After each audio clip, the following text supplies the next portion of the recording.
I saved vowel teams that spell E for last because there's no trick or rule to help us. So this one can be tricky. Let me back up a little and talk about the vowel teams that spell E. And then later I'm going to talk about all the ways we spell E. So EE and EA are the two most common ways to spell E in single syllable words. Now I know what you're thinking, you might have seen other videos that show you that it is not the most common way, but I'm talking about single syllable words. EE and EA are by far the most common ways to spell E. So EE and EA can be found at the beginning or the middle or the end of a word, but most commonly in the middle of a word. IE can also spell E in the middle of words. Now, a few things to think about here. Number one, it's not as common as these two, and there's some pretty common word families like yield and like in yield and field. And the other thing is that IE, we also learned, spells I, and here's how you distinguish. IE spells I at the end of a few of those single syllable words like pie, tie, lie, die. Not very many. If it's in the middle of a base word, it spells E, like in this kind of piece and field and chief. IE, it's important that we say base word because remember that if you have the word cry, C-R-Y, and you want to turn it into cries or cried, what you're going to do is you're going to drop that Y, change it to I, and then you're going to add ES or ED. So what that does is it leaves IE, it looks like in the middle of a word, right? And it says I, but it's technically the base word is just with that I, and that E is part of the suffix.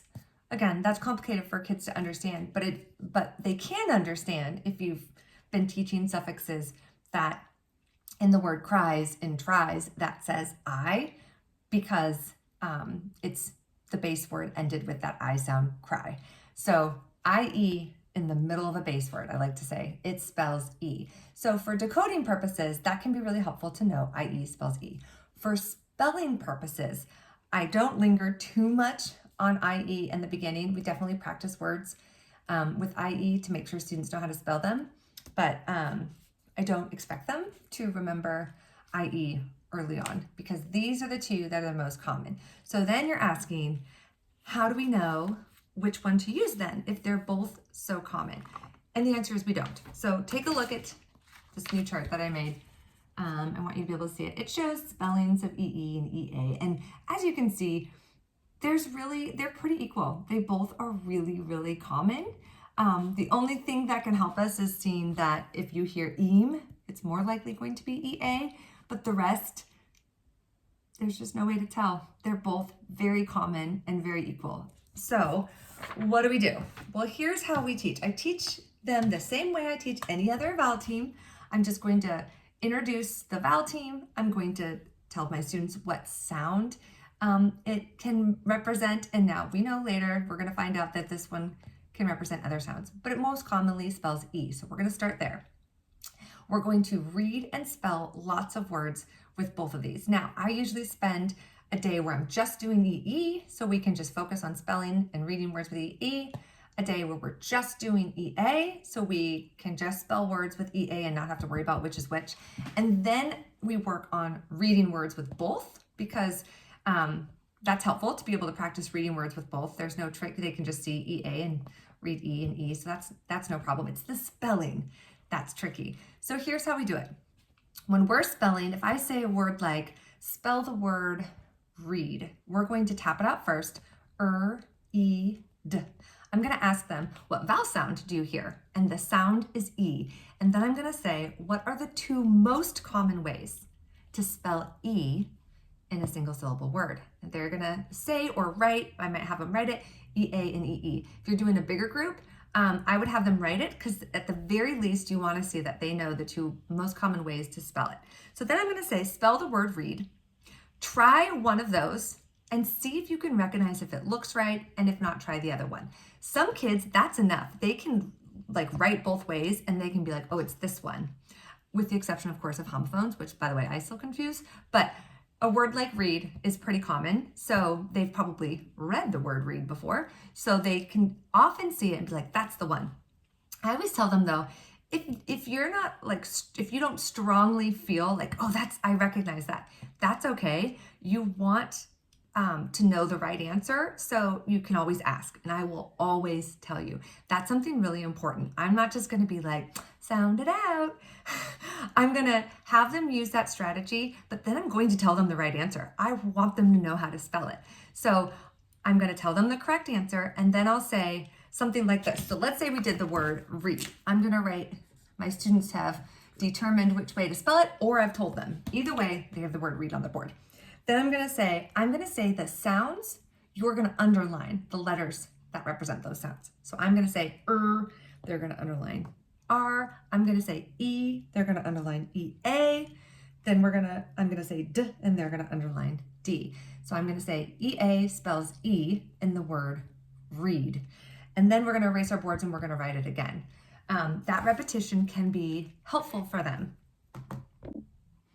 If they've spelled a word wrong, so let's say we're practicing EE and EA and they spell a word wrong. I'm just going to say, great job remembering that EE spells E. But in this word, it's actually EA. So let's erase and write EA, and then they'll erase and write EA, and then we'll say the letters. Something I also like to do is let's say the letters out loud, like R-E-A-D, read. And we say EA quickly together because those two go together. So those are just some tips when you're spelling with your students. I do like, because the more they see the correct answer, that's what we want, but I'm not expecting them to be able to figure out which is which. So that's an important distinction. Okay, I'm going to say a little something about frequencies. First of all, unlike the other long vowel spellings, E consonant E, not common at all. There's the high frequency words here and these, and then there's like Eve and theme. There's one more. Not a lot of single syllable words with E consonant E. So I remind my students, in a single syllable word, if you hear E, then you can count it on it being probably one of those two. Now I know what you're thinking. You're like, but wait a minute, it says only 6% in the frequency, and look how common those two are. I can explain. Something important when you're hearing about those frequencies, and this is the most frequent or this is the most frequent, keep in mind they're talking about all words. And when I'm first introducing vowel teams to my students, we're mostly working with single syllable words. So I'm careful to say that the most common way to spell one syllable words with the E sound, and that is a fact, it is these two. Even though you think only 6%, that's with all the words. But with single syllable words, these two are by far the most common. You saw my list, there's lots of them, lots and lots of words. So that's one thing to note, that these two are the most common. This one, not common at all. This one, oh, sorry, not that one, I'm upside down. This one, there's some words that we'll learn and we'll work on those so that they can see them and they've heard of them, but not too many. Okay, so now let's talk about these other two. I'm going to start with this one because it's easier. Y spells E at the end of multisyllabic words. So at the end of a single syllable word, if you see Y, it's I, like fly, try, those words. But if you see at the end of a multisyllable word, it's going to be spelled Y, and that's a really consistent rule. That's why it's so common. Pretty consistently, when you hear E at the end of a multisyllable word, you spell it Y. So that explains that one.